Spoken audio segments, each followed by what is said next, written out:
4 साल बहुत लंबा वक्त होता है। उमर और मीरान, अथर, खालिद साहब, मुश्फा और शर्जील और अन्य लोग 3, 4, 5 साल पहले गिरफ्तार हुए थे। और ऐसा लगता है कि हमारी न्याय व्यवस्था भूल गई है कि कितने सालों से ये लोग जेल में बिना बेल के, बिना ट्रायल शुरू हुए पड़े हुए हैं। तो मैं आज इस मंच के माध्यम से हमारी न्याय व्यवस्था को याद दिलाना चाहती हूँ कि 4 साल कितना लंबा वक्त होता है। सितंबर 2020 में उमर गिरफ्तार हुए थे। तब से कोविड के 3 वेव आकर चले गए हैं। 3-4 अलग वेरिएंट निकल के आ गए हैं इस बीमारी के।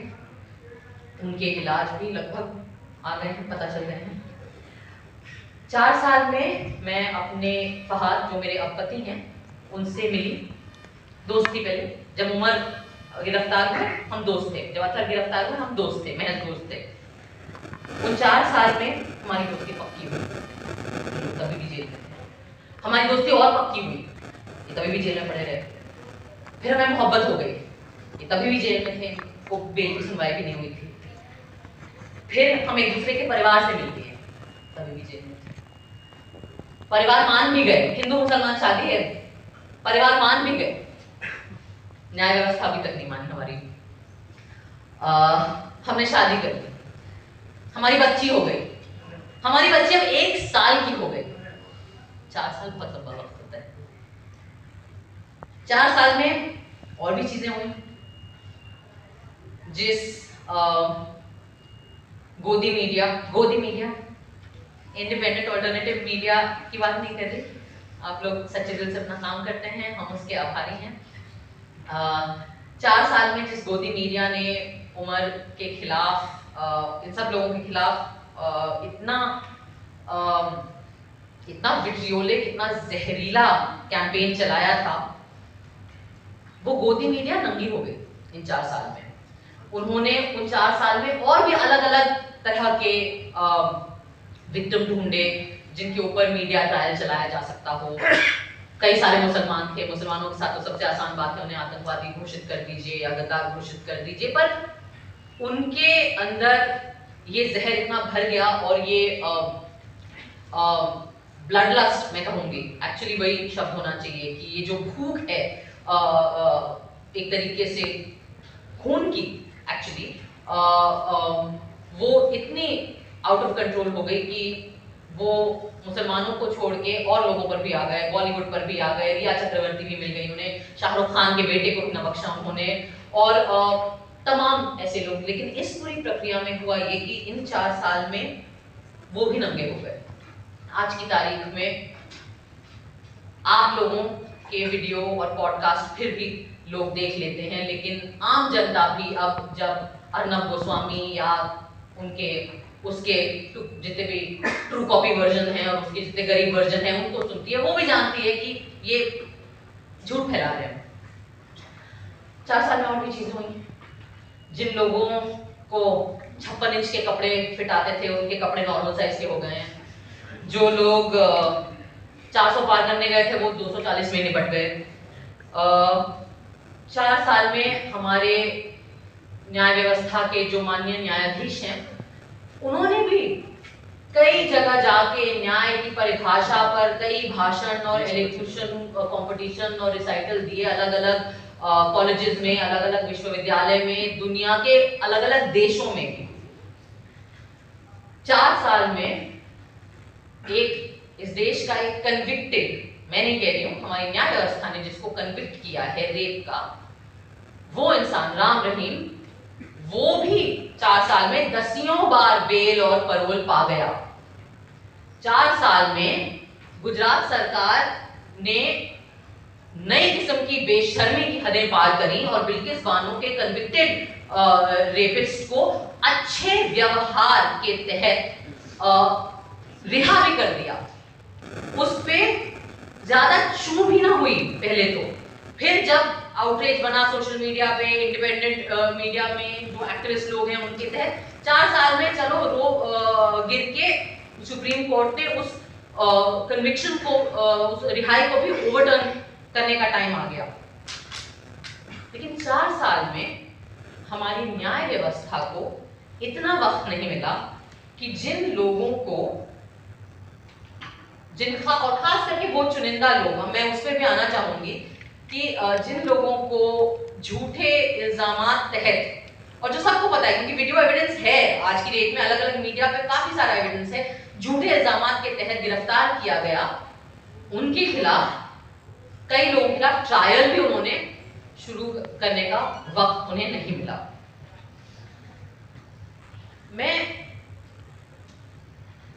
मैं ये आज जो मेरी बातें हैं, मैं वो हमारे देश की न्याय व्यवस्था से इसीलिए करना चाहती हूँ क्योंकि इस रूम में जो लोग हैं वो तो आधे लोग तो परिवार वाले हैं, वो खुद पीड़ित हैं इस नाइंसाफी के, बाकी लोग जो एक्टिविस्ट हैं उन बेचारों की तो जिंदगियां गुजर गई आवाज उठाते उठाते। पर मैं आज ये सवाल जो है और ये बातचीत एक दूसरे से नहीं, मैं आप लोगों के माध्यम से ये बातचीत हमारी न्याय व्यवस्था से करना चाहती हूँ। हमारे देश में इक्वालिटी बिफोर द लॉ ऐसा माना गया है कि हमारा संविधान हमें ये हक देता है कि इस देश में जो न्याय व्यवस्था है, जो लॉ है, उसके सामने सब लोग बराबर हैं। पर ये बातें सिर्फ ऐसे शब्दों में बोल के अच्छा महसूस कर लेना या ये मोटी मोटी किताबों में इसके ऊपर व्याख्या करना काफी नहीं होता है। इक्वालिटी बिफोर द लॉ का कोई मतलब नहीं है अगर equal treatment before the law नहीं होगा। मैं आज आपसे एक बात शेयर करना चाहती हूँ, आई डोंट नो कितने लोगों को पता होगी। जिस केस में उमर जेल में है अभी, या वन ऑफ द केसेस जिसमें उमर जेल में है अभी, उस केस में कई पिटिशन दाखिल हुए थे, उनमें से 2-3 में मेरा भी नाम था, क्योंकि जिस तरीके से सीएनआरसी में उमर अलग अलग जगह पे जा रहा था, हम लोग, कई लोग जा रहे थे अलग अलग जगहों पे भाषण देने और बात करने और अपनी राय रखने, हम भी गए, मैं भी गई थी। और मुझे याद है जिस तरीके से सब लोग सोशल मीडिया का इस्तेमाल कर रहे थे, हमने भी किया था। और जिस रात जेएनयू पे अटैक हुआ था, मुझे याद है जनवरी 5 वो रात थी, और 5th है ना, और ऑब्वियसली मैं बम्बई में शूट कर रही थी, मुझे याद है। और मेरी माँ जेएनयू में सब प्रोफेसर थी, वो रिटायर हो गई हैं, और मैं ऑब्वियसली बहुत परेशान थी।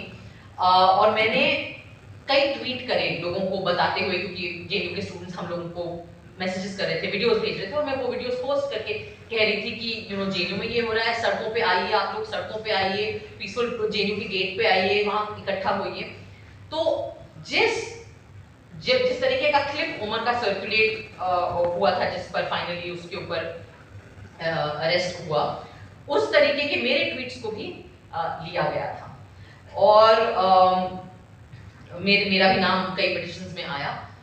और जैसा कुणाल ने कहा, आई सपोज ये मेरे एक्सीडेंट ऑफ माय बर्थ जिसको कहते हैं, कि इत्तेफाकन मैं हिंदू घर में पैदा हुई, इत्तेफाकन मैं एक सवर्ण परिवार में पैदा हुई, इत्तेफाकन मैं ऐसे परिवार में पैदा हुई जो खुद पढ़ा लिखा था अंग्रेजी माध्यम में, इत्तेफाकन मैं अंग्रेजी माध्यम में पढ़ी लिखी हूँ और बोल सकती हूँ, और इत्तेफाकन मैं बॉलीवुड में की फिल्मों में काम कर चुकी हूँ। इसलिए शायद जिन लोगों ने उमर को उन्हीं केसेस में, और बाकी साथियों को, मिरन को, अतर को और कुछ बाकी लोगों को उन्हीं केसेस में अरेस्ट किया, उन्हें लगा कि शायद ये ज्यादा हो जाएगा। आप एक मुसलमान को आतंकवादी बता सकते हो, लेकिन शायद एक Hindu x naval officer, teacher, professor mother की बेटी को आतंकवादी बताना थोड़ा ज्यादा हो जाएगा, कन्वीनियंट नहीं होगा हमारी मीडिया के लिए। उसमें शायद ऐसा हो सकता है कि आप जो झूठ, जो जहर फैलाते हैं, वो लोग नहीं सॉलो करें बाकी उतनी आसानी से। तो मुझे अक्सर लोग बोलते हैं कि क्यों तुम इतना चपड़ चपड़ बोलती हो, तुम चुप क्यों नहीं रह सकती हो, तुम्हें अपनी फिल्मों में काम करने में तुम क्यों संतुष्ट नहीं हो, तुम्हें क्या जरूरत है कि हर मुद्दे पे, हर ऐसे सामाजिक मुद्दे पे, पॉलिटिकल मुद्दे पे, न्याय के मुद्दे पे तुम अपना मुंह उठा के बात करती हो।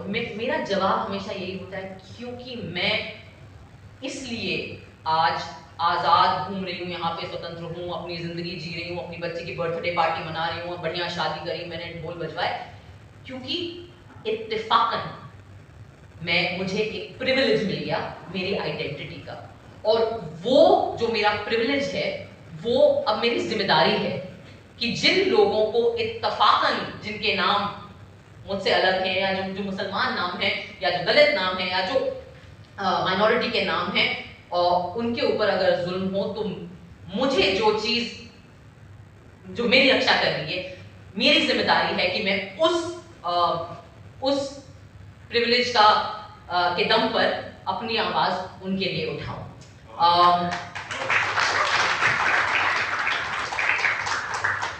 मैं एक और सवाल पूछना चाहती हूँ, और हो सकता है अब तो खैर आईपीसी बदल गया है, पता नहीं कौन सी एक नई भारत कुछ क्या बीएनएस न्याय या भारतीय न्याय संहिता आ गई है, मैंने उसके पढ़े नहीं है क्या क्या उसमें रूल हैं, तो अब मुझे पता नहीं कि अगर अगली चीज जो मैं बोलूंगी उसमें कोई ऐसे कुछ केस बन जाएगा, बन भी सकता है। हमारे देश में आजकल कमाल तो ये है कि किसी भी बात पे केस बन सकता है, हो सकता है आपके ऊपर। मैंने कहीं पढ़ा था कुछ महीने पहले, और उन्होंने मुझे बताया था कि उमर की एक डेट आने वाली थी बेल की, और उसके पहले ही जो न्यायाधीश थे जिन्होंने सुनना था वो केस, उन्होंने अपने आप को रेक्यूज कर लिया। तो पहले तो मुझे समझ नहीं आया कि रेक्यूज क्या होता है, मैंने ये वर्ड पहले सुना नहीं था, तो मैंने उसको गूगल किया, और तो उन्होंने ऐसे अपने आप को निकाल लिया उसमें से कि नहीं, मैं नहीं समझता कि मैं काबिल हूं कि मैं ये केस सुन सकूं। क्यों काबिल नहीं हुआ? बड़ी पढ़ाई लिखाई करी होगी आपने जज बनने के लिए, कई सालों से आप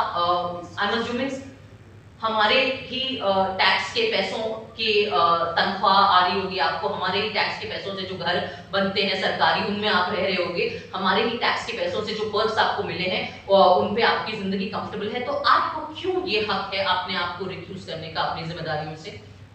क्या ये हिंदुस्तान के नागरिकों के साथ गद्दारी नहीं है? हो सकता है आपको लगे कि मैं बहुत भारी भरकम शब्द इस्तेमाल कर रही हूँ, लेकिन आपको नहीं लगता कि जिन लोगों को के हाथ में सत्ता दी गई है हमारे इस लोकतांत्रिक व्यवस्था के थ्रू, जिन्हें, तो आपको नहीं लगता कि उस सत्ता की जिम्मेदारी आप पर बनती है? आपको नहीं लगता कि जो प्रिविलेजेस आपको मिले हैं अपनी पोजीशन की वजह से कम बेसिकली आपको सिर्फ इतना कहा जा रहा है कि आप अपना काम करें, आप केस पढ़ें, आप अपनी बुक्स देखें, आप अपना कॉन्स्टिट्यूशन देखें, आप जो भी आईपीसी देखें, और आप उसके ऊपर डिसाइड करें। इसका आपको वक्त नहीं मिल रहा है। कपिल सिब्बल साहब ने कहा कि मुझे 20 मिनट दे दीजिए, आपको 20 मिनट नहीं मिल रहे। माननीय प्रधानमंत्री के साथ आपको गणेश पूजा करने का बहुत वक्त मिल गया था, पर अपना काम करने के लिए 20 मिनट नहीं मिलते हमारे न्यायाधीशों को। एक जस्टिस थे, शायद उनका नाम बोपन्ना जी था, उन्होंने कहा मुझे 2 मिनट लगेंगे उमर का केस में वर्डिक्ट सुनाने में। बड़ी अच्छी बात है, बड़ा आपने सीना ठोक के दावा कर दिया, तो 2 मिनट नहीं मिले आपको। मैं इसलिए ये सवाल पूछना चाहती हूँ कि अक्सर हम बड़ी आसानी से नेताओं को गालियां देते हैं, बड़ी आसानी से पुलिस को गाली देते हैं, हम बड़ी आसानी से एक दूसरे को गाली देते हैं, लेकिन न्याय व्यवस्था से कोई भी सवाल उठाने में बहुत डर लगता है, क्योंकि कंटेम्प्ट ऑफ कोर्ट हो जाएगा। यहाँ जितने लोग बैठे हैं हम श्योर उन सब पे लग चुका है। कुणाल के ऊपर तो ऑलमोस्ट ही गए थे अंदर, ऑलमोस्ट, फिर बच गए थैंक्स टू इत्तेफाकन accident of birth, surname Kamra है इनका। मेरे ऊपर भी लगा था 2 बार कंटेम्प्ट ऑफ कोर्ट, लेकिन वो इतना बेवकूफी भरा एलिगेशन था कि उन्होंने लिया ही नहीं। तो आज मैं पता नहीं, शायद नई आईपीसी में कंटेम्प्ट ऑफ कोर्ट हो ही ना, मैंने देखा नहीं, अपने इग्नोरेंस का मैं फायदा उठा के आज ये सवाल पूछना चाहती हूँ अपने न्याय व्यवस्था से कि क्यों, क्या डर है आपको किस चीज का डर है? आम नागरिक को तो जेल का डर होता है, पिटाई का डर होता है, मुसलमान तो कहीं पे भी पिट जाते हैं बेचारे इस देश में, दलित कहीं पे भी पिट जाते हैं इस देश में, हम लोगों को भी डर लग सकता है कि काम नहीं मिलेगा, कॉमेडी के शो नहीं मिलेंगे, फिल्में बंद हो जाएंगी, जिनके बच्चे हैं छोटे छोटे उनको अलग अलग किस्म के डर लगते हैं। आपको क्या डर लगता है? आपके पास तो पूरा तंत्र है, आपके पास तो सारे सरकारी तंत्र है। जब तक आप इन बड़े बड़े सुप्रीम कोर्ट, हाई कोर्ट तक पहुंच जाते हो, आप 60 साल 50 साल के ऊपर होते होंगे, आपके तो बच्चे भी बड़े हो गए होंगे, अच्छी महंगी कॉलेजेस में आप उन्हें पढ़ाते हैं, बाहर भेजते हैं यूनिवर्सिटीज में, वो भी सेटल हो जाते हैं, उनकी शादियां हो जाती हैं, उनके भी बच्चे होते हैं। तो इस बुढ़ापे में क्या डर है अब आपको? अब क्या लालच है आपके अंदर? क्या चाहिए आपको? हाँ, क्या जरूरत है? गवर्नर पोस्ट चाहिए, राज्यसभा जाना है, इतनी आपके अंदर लालच है कि आप महज आपका काम आपसे करने को हम मांग रहे हैं, वो आपसे नहीं हो रहा है। इस देश का हर नागरिक कुछ चंद माननीय न्यायाधीशों के ईमान पर हमारी जिंदगियां टिकी हुई हैं आज के वक्त में, क्योंकि हर दूसरा इंस्टीट्यूशन अपना काम नहीं कर रहा है। हरतोष सर ने बात करी दूसरी सरकारों की, उन्होंने अपना काम नहीं किया। कुणाल ने बात करी मीडिया, मोदी मीडिया की, मेन स्ट्रीम मीडिया की, वो अपना काम नहीं कर रही। पुलिस तो हमारी खैर वाहवाही है, वो अपना काम नहीं करती। तो फिर हम क्या करें? हम कुल मिला के हमारे पास बच जाता है अपना संविधान, और हमारे संविधान के जो कथित रक्षक हैं उनकी तरफ हम देख सकते हैं। तो इसलिए मैं आपसे पूछ रही हूँ आज ये सवाल इस देश के हर नागरिक के तरफ से कि आपको क्या डर है, आपको क्या लालच है? आप ऐसा कैसे होता है कि आप लोग अपना बेसिक काम नहीं कर पाते हैं? इतना वक्त आपको लग जाता है, और वो भी जब हर अति पार हो जाती है, तब आपके अंदर जब स्टेट्स के चीफ मिनिस्टर अरेस्ट होने लगते हैं, जब इतना सर से पानी इतनी ऑब्वियस चीजें हो जाती हैं, उसके बाद इलेक्शन आ जाता है, फिर 400 पार नहीं होते, आप हार नहीं जाते हैं, आपको बैसाखी की सरकार चलानी पड़ रही है, तब हमारे माननीय न्यायाधीशों को वक्त मिलता है कि वो बेल की सुनवाई लोगों की करना शुरू कर दें। मैं नहीं मानती कि ये किसी भी प्रकार का न्याय है। न्याय करने में होता है, न्याय बोलने में नहीं होता, न्याय भाषणबाजी नहीं होती, न्याय एक्शन होता है। और आज मैं ये बोलना चाहूंगी कि मुझे इस देश के नागरिकों के साथ कई लोगों ने गलत किया। अगर मैं अंग्रेजी में बोलूं, then the citizens of our country have been let down by almost every institution that has been given power by the democratic setup of our country. But I don't believe that any institution has let down the citizens of our country like the judiciary of this country, and I think that's a crime, shame, sharmnaक है ये बात। और मुझसे पूछा जा सकता है कि क्यों तुम्हें क्यों इतनी इमोशनल होने की बात नहीं है? नहीं है क्योंकि जब बेल नहीं मिलता है ना, तो ऑफ कोर्स परिवार परेशान होते हैं, माएं बेबस होती हैं, बहनों का दिल दुखता है, बच्चे बड़े हो जाते हैं, आपको देखने को नहीं मिलता। Sorry, I am little hormonal and emotional, मेरी बच्ची बहुत छोटी है अभी, I am a nursing mother, so अगर मैं इमोशनल हूं तो मैं माफी चाहती हूँ। लेकिन मैं आपका ध्यान, या मैं आपको रिमाइंड करना चाहूंगी, मैं हमारी न्याय व्यवस्था को रिमाइंड करना चाहूंगी कि बेल की सुनवाई टाइम से नहीं करना सिर्फ एक नहीं हुआ हो गया, ये नहीं होता है। क्योंकि जब आप टाइम से बेल ग्रांट नहीं करते ना, तो 84 वर्ष के एक्टिविस्ट जैसे स्टैन स्वामी थे, उनकी जेल में मौत भी हो सकती है।